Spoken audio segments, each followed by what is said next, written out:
It's day one of the Vegas Shoot 2020 Preparation Day, as over 3,800 archers will take to the ranges set up in the South Point Hotel and Casino. With 270 competitors poised to shoot for the largest prize in all of archery, $54,000, the spotlight shines on the Premier Championship Open class as the Preferred Arena awaits the first arrow shot for score.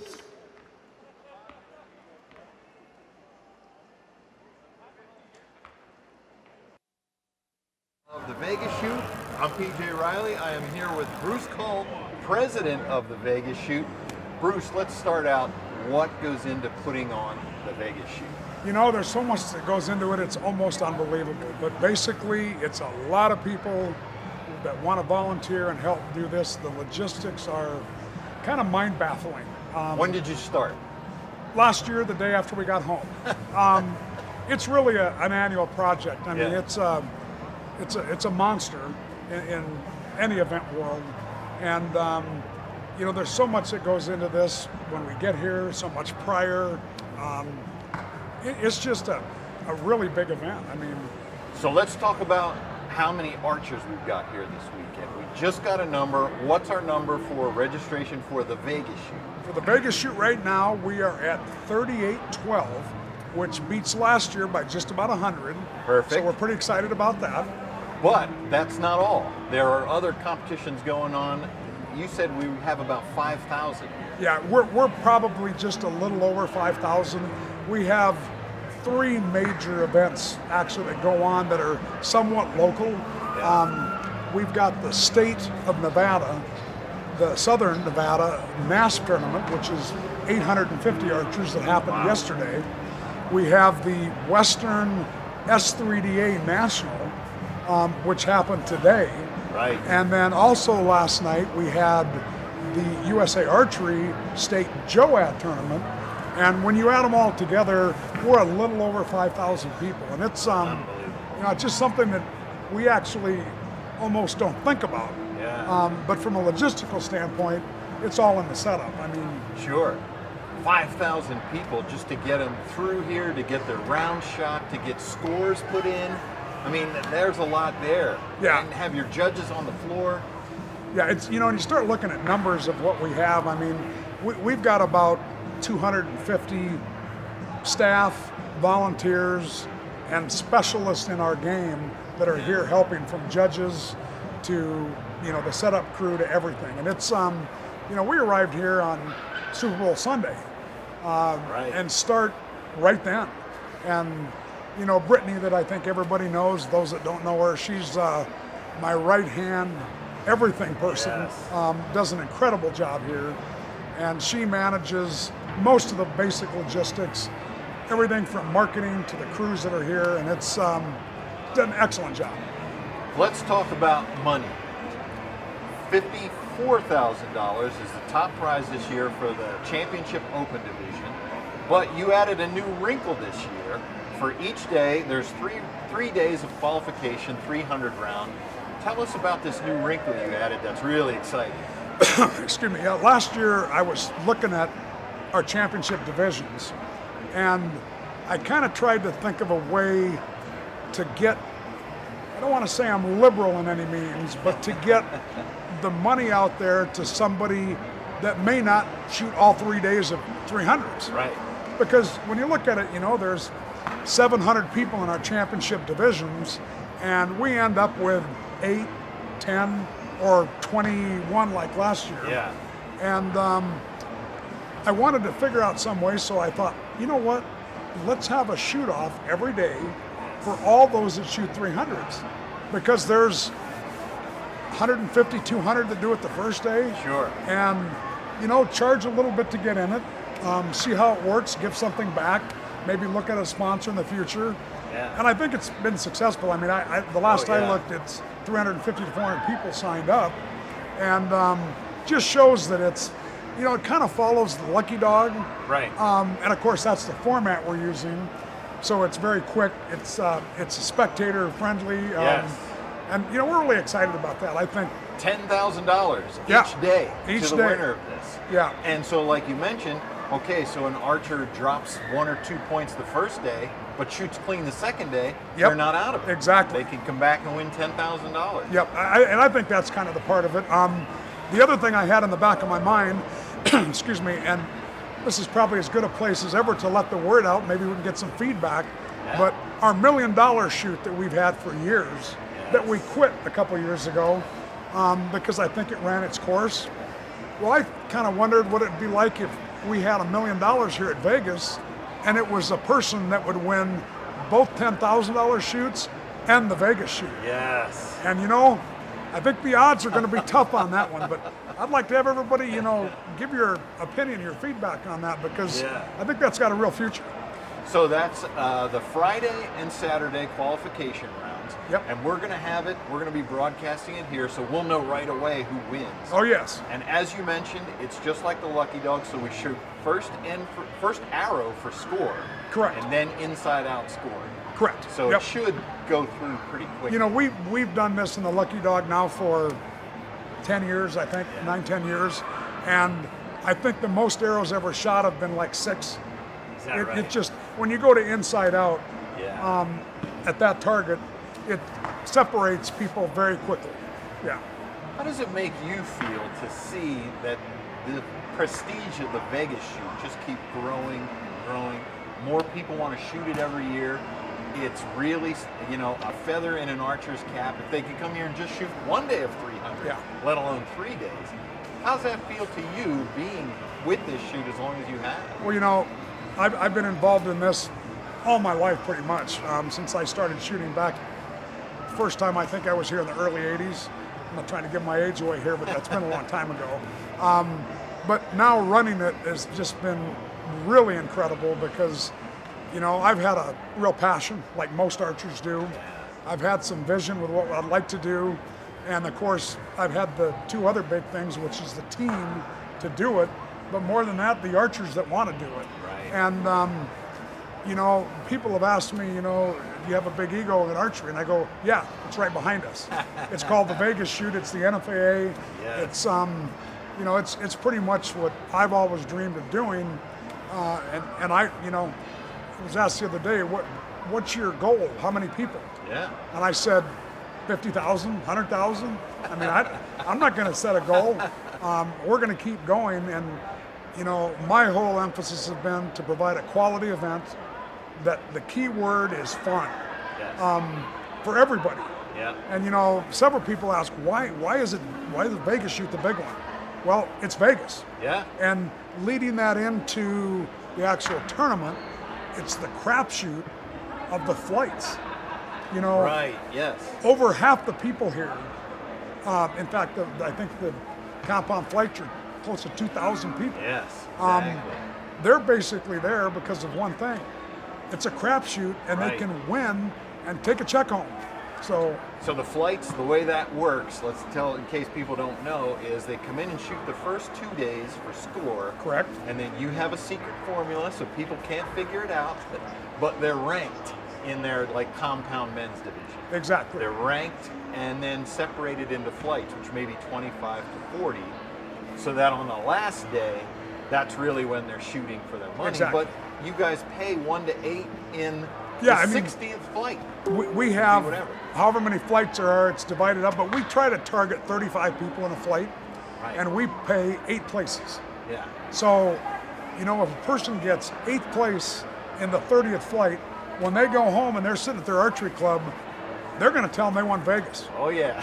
And the check's I going to would. come out to prove it, you know. Yeah. Yes.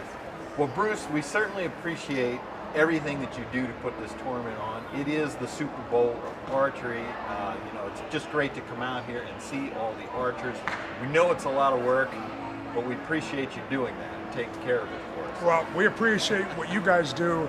I mean, 20 years ago, there wouldn't be a TV close unless somebody died on the floor. So, yeah, I mean, it's awesome to have the coverage we have, the way archery has grown worldwide. Awesome. All right, well, right now we're going to go out. What we're going to do is we're going to take a look at a recap of last year's Vegas shoot along with the Archery Indoor World Series. And we're also going to update you on that Indoor World Series for this year. Let's check that out. The 2020 Vegas Shoot is 2 tournaments in one, with one being the Vegas Shoot itself, which requires archers to shoot 90 arrows over 3 days. The other part of the tournament is the finals of the World Archery Indoor Archery World Series. Archers have already competed in 5 legs of the series since November. The first 2 days of competition here at the Vegas Shoot will count as qualifying rounds for the Indoor Archery World Series Finals. After those 2 days, the top 16 archers in men's and women's compound and men's and women's recurve will compete in head-to-head matches February 8th. Ultimately, those matches will result in a champion in each division. In 2019, the Open Championship division produced the most finalists ever, with a field of 24 men who competed for the top prize of $53,000. Colombia's Sarah Lopez won the women's compound title. American Keith Trail won senior compound. South Korea's Min Byung-yeon won men's recurve, while South Korea's Sim Yeji claimed the women's recurve title. Ultimately, it was Italy's Sergio Pagni who came out on top to win his second Vegas title. 30. Well, so that's a recap of the year, but who we've got sitting here now is Sergio Pani, who is the 2019 Vegas Shoot champion. Sergio, first question, what's it mean to win the Vegas Shoot to a professional archer? Well, it's obviously an honor, because here we have all the best shooter in the world, and competing is this level and having the honor to win is obviously an amazing moment. What's it take to do that? I mean, I am not anywhere near on your level, but I was down here on the floor. I was nervous last year, and I'm not shooting a bow. No, really, I was much more nervous the first time I won. Also, well, I was a lucky dog, so I have nothing to lose, really. Yeah, yeah. So, 2016. yes, and winning on the first round for me was really quick. So Yes. nothing to think about, because everyone dropped on the first hand. So I won before I start to thinking something. Yeah. Gotcha. Last season for me was completely different. So the Yes. shooting line was so long, and you know that It went several ends before yes, you won. sure. But I was very confident, and my shot last season was very strong, and I know that my potential was to win again. Yeah. But you know, it's a mental game, so only dropping one means leaving the field, and so many strong archers on my side. How do you prepare for that mentally before you come in? But really, I work a lot of mental program, and Okay. I also a coach, and so I coach a lot on this kind of stuff. So I know, but you know, sometimes coaching and doing is Yeah. not exactly the same. But Right. and sometimes I'm able to do both. So like last season, and as I say, is something very very quickly. Sometimes also even if passing a lot of minutes between one end and the other one. But Right. it's a very short time, and in this short time you'll be very very focused on your shot, because you know that only one thinking about the mistake can be very dangerous. When you're up there shooting, especially as the group is whittling down, now there's only 4, 3, 2, can you feel the crowd around you? Are you able, is part of your mental training No, to for block me, that out? no. For me, yes. I want to be in that moment and feeling about what's happening around me. Yeah. I remember exactly when I was going down, because it was a little longer arrows. I don't want to force nothing, and I hear the voices back to me, and I know exactly that the other guys drop, because Right. I hear some rumors, you know. Sure. Even if you are not so focused on the other arrows, you know about this. So, well, really, I know that the last arrow for me was the arrow to win Vegas. So I was knew was it very before happy. you shot. Yeah. In that moment, yes. Not in the first time, not in Right. 2016, because I was sure the first time was impossible in my mind that everyone drop, but happened because, as I say, it's a mental game. So, but with a so strong line, you know that is, and especially the first hand with a small tap. Yes. I remember my first time in Vegas was 2006, and I make 900 my first time. So, in my mind was that was quite easy, you know. But when I start to do over and over, I say, okay, no, it's not so easy. To do 900.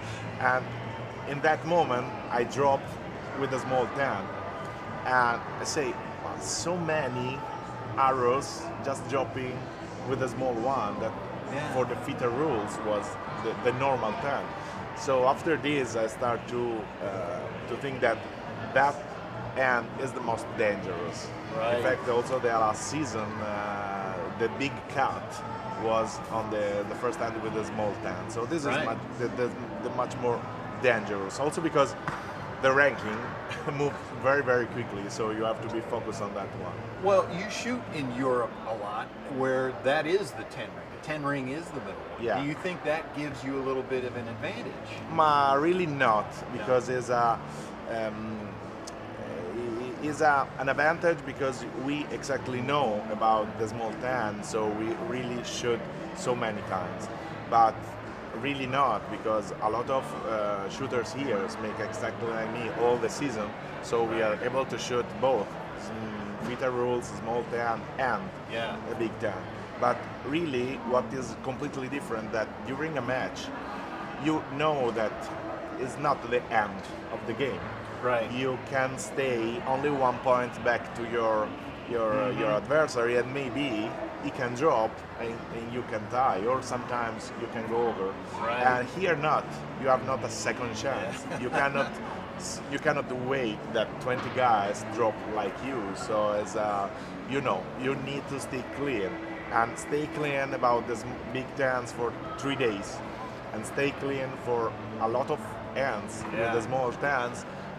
You have to be lucky, and you have to be very focused on that. Do you think it helps at all on your last arrow last year? You're left-handed.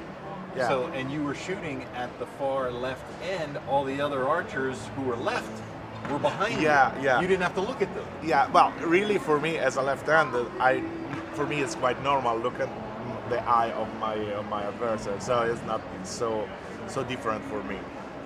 Really, I was shooting very good number of X's.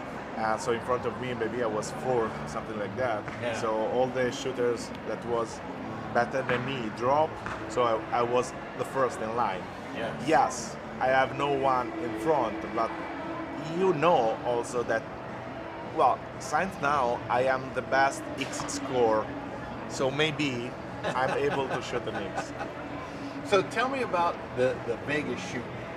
For you being an archer, what that does for your career. Like for an archer out there who hasn't won the Vegas shoot, what does that do for you when you win it? Yeah, well, really, when I start to make this kind of competition and I start my professional career, I was not sure that, well, I was sure that I will be in Vegas every single time, maybe for 20, 30 years. Right. But you know that the numbers of the shooters and the level are so high, so maybe I will be a good participant for 20 years. Yeah. But when you feel that the numbers give to you something back, and also with my World Archer winning, all my I won 2 times the World Cup on the Open, so it's something that gives you much more confidence with this kind of situation. The finals was much more comfort zone for me. So from the first time until now, I grow a lot. So now for me, it's not so much dangerous final. So sometimes I have much more energies on that field than not in qualification round. Do you feel extra pressure now that you're a 2-time winner? Or? No, I feel very low pressure. That's because this season for me was a little low level because I have some disease on the beginning of the season, and I'm 40 now, so here we have a lot of young guys, so my recovery is not so fast like in the past.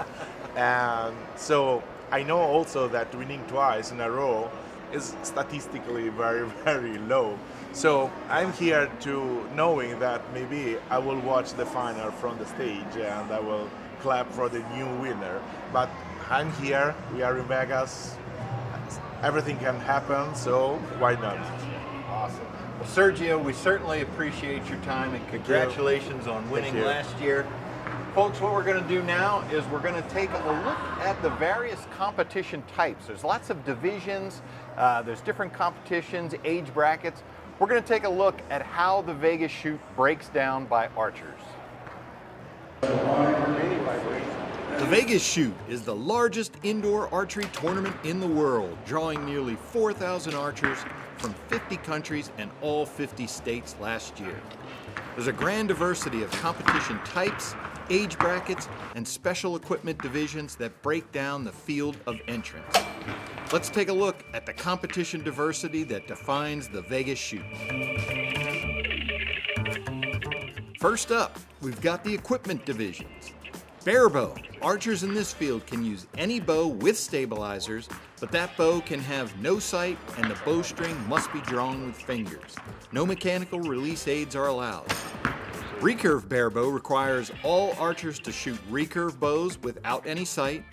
Bow-mounted weights are allowed provided the entire unstrung bow can fit through a 12.2 centimeter ring.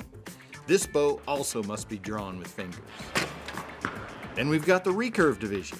These archers can use any recurve or longbow with stabilizers and a sight, provided that sight has no magnifying lens. These bow must be drawn by fingers.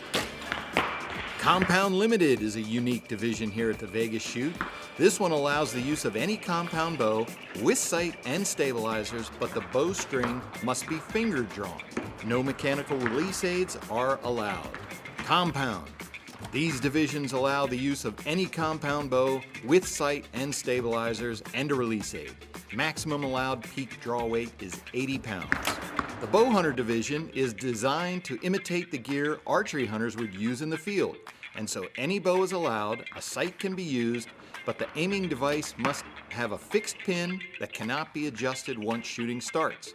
Magnification lenses are not allowed.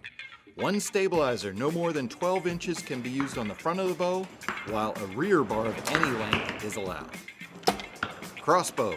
This division allows the use of any horizontal crossbow with a maximum speed of 330 feet per second and scopes with up to 6 power magnification. Crossbows must be handheld while the archer is standing without the aid of any support device. Some of these divisions have separate classes for men and women. Others, like barebow, recurve barebow, and crossbow, mix the two sexes together. When it comes to age categories, cubs are the youngest at 11 and under, youth is next at 12 to 14, young adult is for archers age 15 to 17, and the collegiate divisions are open to any full-time college students. Any division not identified as one of these is open to all archers age 15 and older, except for the Championship Senior Compound Division, which requires archers to be at least 50 years old. Finally, we have the two competition types, Championship and Flights. In the Championship divisions, archers shoot 3 days of qualifications, and then any ties for first, second, and third place will be settled by shoot-offs. Championship competitions are set for Compound Open, Female, Senior, and Young Adult divisions, for men's, women's, and young adult recurve, and for barebow. In the Flights division, archers are ranked by score after the second day of competition, and then divided into flights of 25 to 40 people. Following the third day, archers are ranked within their respective flights, with payouts going to archers 1 to 8 in each flight. So there you have it. That's how the competition breaks down this weekend at the 2020 Vegas Shoot here at the South Point Hotel and Casino. All right, so you can probably see out here behind us, there's a gathering on the floor, and what we have tonight is the Meet the Pros event. This is an opportunity for mainly kids, but anybody can come out here and meet some of the pro archers who are going to be competing here this weekend. And so who we have 8-year-old Connor Tryon, and of course, recurve champion, Jack Williams. Connor, first, tell us about this bow you got here. So I got it in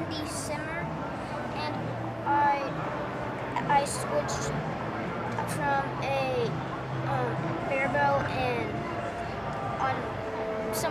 sometime in November, and when I got it, I didn't have the right. I had a compound string, so we had a different string, so a recurve string.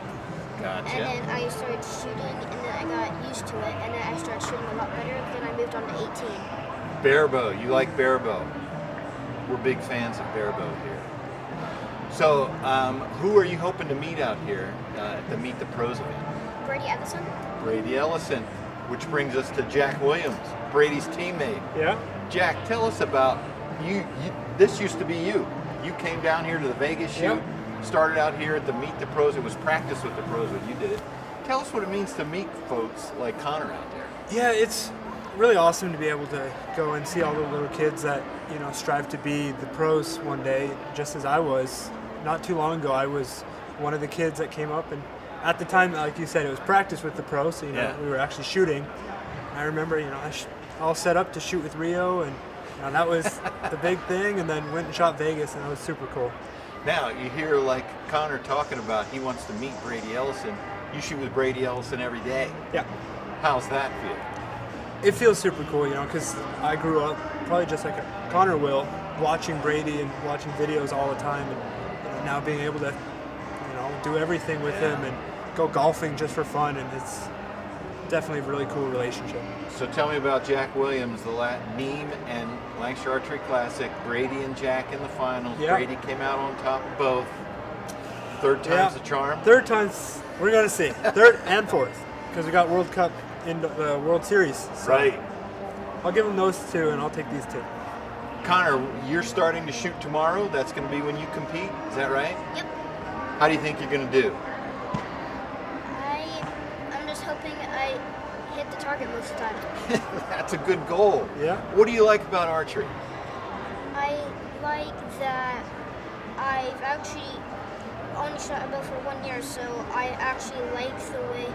So when I went 3D hunting with one of coaches I know, he actually taught me how to use a finger tap with my bow, and I started to like it because I could shoot 3D targets that are like deer and stuff like that, so I could have fun while shooting a bow. Do you like 3D better than target? Yeah. 3D. That's always fun to hit some foam animals out there, right?